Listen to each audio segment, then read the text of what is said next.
Mesdames, Messieurs, bonjour et bienvenue. Le saviez-vous? Boni-Yayi a laissé le Bénin dans un état catastrophique. Excusez de peu, les mots ne sont pas miens. Mais ceux de l'économiste, ex-patron de la Banque Ouest Africaine de Développement et ancien directeur Afrique du FMI, le Fonds monétaire international, je vais nommer Abdoulaye Bio-Tchande. Ce jugement, il le porte non en ses qualités sus évoquées, mais en tant que membre du régime actuellement en place, une allégation qui lui a aussitôt attiré la foudre de certains classiques du régime défunt. À travers une lettre ouverte signée d'un certain Bruno Rouenampa, actuellement injoignable, le collectif Le Bénin d'abord, dont il serait le coordonnateur, appelle Bio-Tchande à la retenue. Les mots sont pour le moins incisifs. Le ministre d'État aurait-il alors fait dans le dénigrement, la diffamation, aux chiffres avancés, quel crédit y a accordé? Un débat contradictoire reste l'idéal. Mais faute de disponibilité des membres du collectif, qui toutefois sont toujours attendus, 100% Bénin, le plateau du jour, vous convie à l'analyse des données telles avancées par le ministre d'État chargé du plan et du développement. La polémique qui s'en est suivie sera en outre passée au peigne fin. Le débat, nous l'ouvrons dans un instant. Mais avant, le point de l'actualité vu par les quotidiens béninois dans leur parution du jour. La revue. Et nous retournons vers notre fidèle compagnon de cette rubrique, Kodjovi Ametonou, déjà installé. Kodjovi Ametonou, bonjour.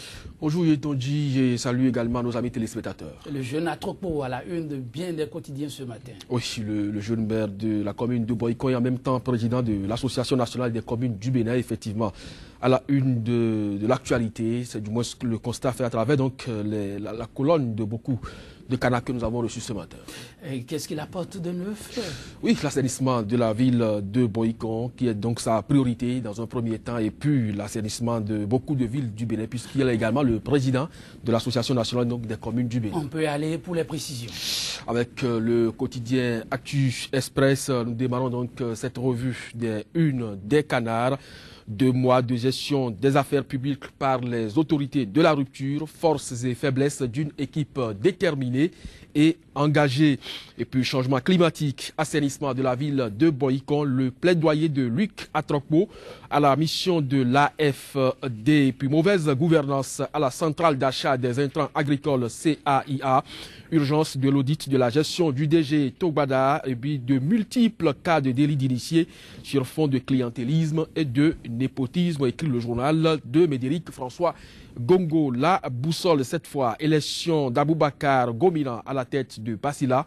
L'alliance ABT enfin rétablie dans ses droits. Le journal La Nouvelle Tribune.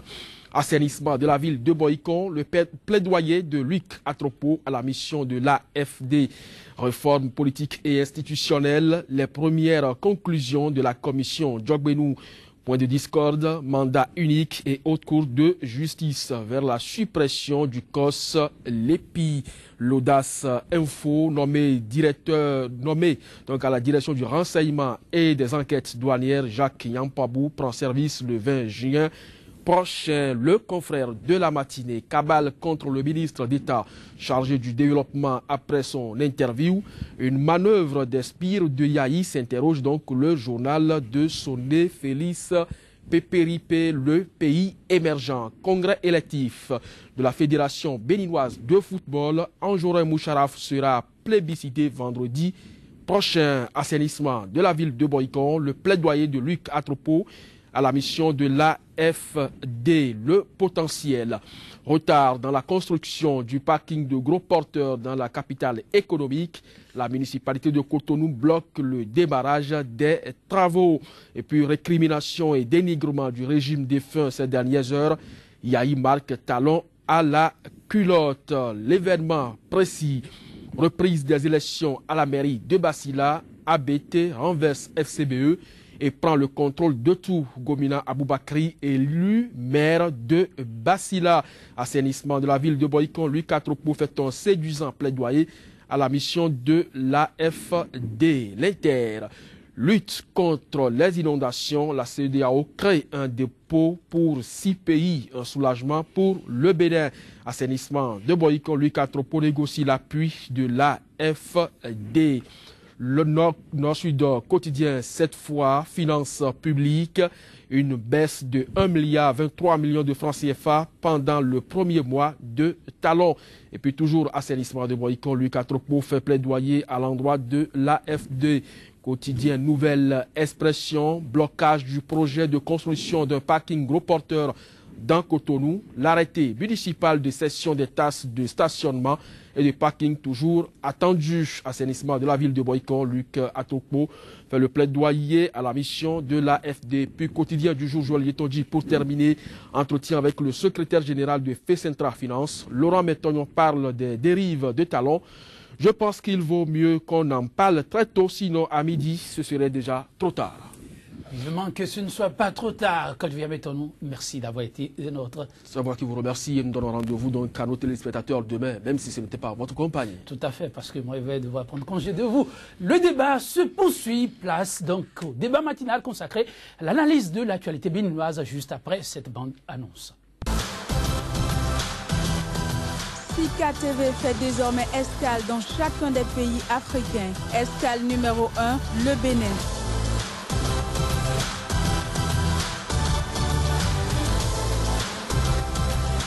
Retrouvez désormais sur Sika TV votre émission 100% Bénin consacrée exclusivement à l'analyse de l'actualité au Bénin. Pendant 45 minutes, la parole sera donnée aux spécialistes de l'information et autres analystes pour décrypter l'actualité socio-économique et politique.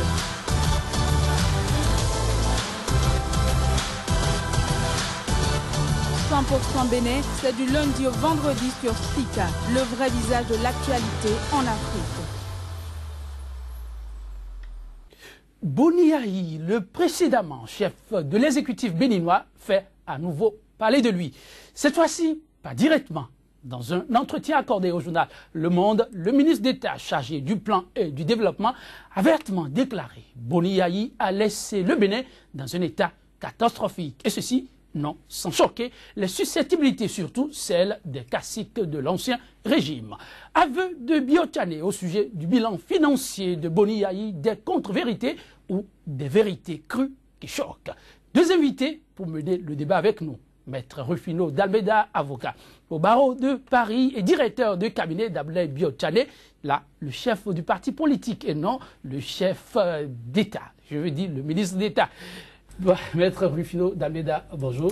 Bonjour, cher ami. Et merci de répondre à notre invitation. C'est toujours un plaisir que d'être en votre compagnie. Alors, toujours dans le secret du président, vous pouvez nous faire aussi un autre aveu. Il paraît que Ablaye Biotane, là, est présent circonstanciellement et bientôt, on atterrit à la BOAD encore. Vous pensez vraiment qu'on se lave deux fois dans une même rivière, enfin dans une même vague? Je ne pense pas. Il a été président de la BOAD il y a quelques années, il ne va pas recommencer. Après, je veux dire, il y a à chaque âge, sa fonction. Vous voyez, Ablaye Biotane est l'initiateur, membre de la coalition de rupture. Il demeure membre de ce gouvernement. Biotane, membre du gouvernement, donc pas de descente très bientôt du côté de la BOAD. Parole donc du directeur du cabinet, on peut y faire foi. Le second invité, vous le voyez, Anon Léon Basila Rossi, député à l'Assemblée nationale et membre de l'Alliance de partis politique, l'UN, l'Union fait la nation, l'Union qui a accompagné à sa façon aussi le gouvernement qui est actuellement en place. Je vais parler de Patrice Talon. Léon Basila Rossi, bonjour. Bonjour, monsieur le journaliste. Et merci de répondre aussi à notre invitation. C'est un plaisir pour moi. À l'Assemblée nationale, comment ça se passe? L'Assemblée nationale est en train de faire son ménage. Il y a un petit remue-ménage parce que à chaque changement de régime, il y a toujours le repositionnement. Et en ce moment, on ne peut pas dire comment exactement ça se passe et comment ça va être dans les prochains jours. Mais on apprend quand même qu'il y a une réalité qui crève les yeux de l'autre côté. La marche est à la, vous permettez l'expression, rupturienne. Oui, moi-même je le constate. Et puis, de ce point de vue, j'ai le sentiment qu'il ne faut pas créer l'opposition dès le départ. Ce sont les actes à venir qui permettront d'être ou de ne pas être opposants. Merci. Nous entrons dans le vif du sujet qui nous réunit. Boni Yayi a laissé le Bénin dans un état catastrophique. La boutade de Biotane, Maître Rufino d'Almeida, a du mal à passer. Mais je ne peux pas comprendre pourquoi vous qualifiez les déclarations du ministre d'État de boutade. Je rapporte. Il n'y a pas de boutade. Biot Tchané, ministre d'État, financier, économiste de très haut niveau, mondialement connu, n'a fait que rapporter les faits. Il dit en substance que les services de la dette, aujourd'hui, représentent 50% de nos recettes. Il dit aussi que, au final, le service du paiement des fonctionnaires représente 50% des recettes d'État. Et que le service de la dette représente 41% de nos recettes. Et qu'au finish, il ne reste que 9% pour investir dans les infrastructures, pour les autres engagements de l'État, pour investir dans le futur. A-t-il menti? S'il a menti, alors que les caciques du gouvernement sorti se montrent à visage découvert et apportent les éléments contradictoires qui contredisent les propos d'Abdoulaye Biot Tchané. Il ne pourrait pas. Il ne pourrait pas. Je veux bien entendre parce qu'ils ont promis très bientôt, vous aurez en face de vous ces ministres. J'espère que vous avez des arguments. Écoutez, ce que je constate, c'est qu'il y a quelques remue-ménages par-ci et par-là, mais sauf que les initiateurs, les tenants et les aboutissants n'osent pas s'afficher à visage découvert. Si tant est qu'ils estiment que le ministre d'État, Abdoulaye Biot Tchané, porte une contre-vérité, qui s'affiche, qui se montre et le contredisent à visage découvert. Ce qu'il ne faut pas. Aussi, cette déclaration a du mal vraiment à passer, surtout dans le rang des caciques du pouvoir. Mais Abdoulaye Biot Tchané, c'est vrai, il parle de son domaine. Mais est-ce qu'il n'a pas exagéré un peu? Catastrophique. Merci, monsieur le journaliste. J'aurais vraiment souhaité avoir en face de moi, au cours de ce débat, ceux qui ont sorti le document pour attaquer le président Biot Tchané. Parce que... c'est pour l'instant injoyable. Voilà. Mais pour être présent bientôt. Je pressentais cela. Parce que, de toute évidence, quand on dit Abdoulaye Biot Tchané, on pose ce nom sur un visage. Un visage bien connu, connu pour ses mérites, connu pour ses capacités techniques, connu pour sa pondération. Et à l'Assemblée nationale, le lundi dernier, j'ai fait une intervention et dans mon intervention, j'ai fait allusion à l'interview du président Abdoulaye Biot Tchané. C'est quelqu'un qui n'est pas excessif. C'est quelqu'un qui ne donne pas dans les discours tonitruants. Et s'il arrive à faire ce constat, je crois qu'il